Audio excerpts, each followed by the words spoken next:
சுபஹான மௌலூதில் இன்னொரு அடி, ஒரு அற்புதமான ஒரு வரி இருக்கும். சப்புக்கும் வல்லாஹி லம் யஹ்பி, நபியே நாயகமே உங்களை நேசிக்கக்கூடியவர் அல்லாஹ்வே சத்தியமாக நஷ்டமடைய மாட்டார் என்ற ஒரு அழகான வரியை சுபஹான மௌலூதில் பதிவு செய்வார்கள்.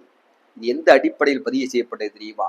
நபிகள் நாயகம் ஸல்லல்லாஹு அலைஹி வஸல்லம் அவர்களிடத்தில் ஒரு சஹாபி வந்தார்களே, கியாமத் நாள் எப்போது வரும் என்று கேட்ட பொழுது, அந்த கியாமத்திற்கு நீங்கள் என்ன சேர்த்து வைத்தீர்கள் என்று கேட்ட பொழுது, ஃபரலான தொழுகையை தவிர, ஃபரலான நோன்பை தவிர என்னிடத்தில் அதிகமான வணக்கங்கள் எதுவும் இல்லை என்று சொன்ன பொழுது, அல் மரு மஅமன் அஹப், ஆனால் உங்களை நேசிக்கின்றேன் யார் ஸல்லல்லாஹு என்று அந்த சஹாபி சொன்ன பொழுது, நபிகள் நாயகம் ஸல்லல்லாஹு அலைஹி வஸல்லம் அவர்கள் சொன்னார்களே, நீங்கள் யாரை நேசிக்கின்றீர்களோ அவர்களோடு மறுமையில் இருப்பீர்கள் என்று சொன்ன பொழுது, அனஸ் ரலியல்லாஹு அன்ஹு சொல்கின்றார்கள், நான் முஹம்மது ஸல்லல்லாஹு அலைஹி அவர்களை நேசிக்கின்றேன், அபூபக்கர் ரலியல்லாஹு அன்ஹு அவர்களை நேசிக்கின்றேன், உமர் ரலியல்லாஹு அன்ஹு அவர்களை நேசிக்கின்றேன், அவர்களை போன்ற அமல் செய்யாவிட்டாலும் நான் அவர்களை நேசிக்கின்றேன், எனவே அவர்களோடு நான் சுவனத்தில் இருப்பேன் என்று ஆதரவு வைக்கின்றேன் என்று அனஸ் ரலியல்லாஹு அன்ஹு சொன்னார்கள்.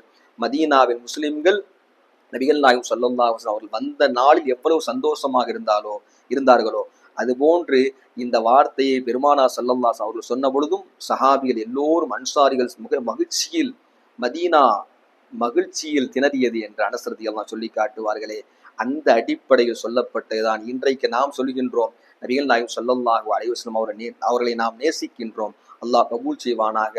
அவர்களை நேசிக்கக்கூடியவர்கள் சப்புக்கும் வல்லாஹி லம் யஹ்பி, அல்லாஹ் மீது சத்தியமாக அவர் நஷ்டமடைய மாட்டார்.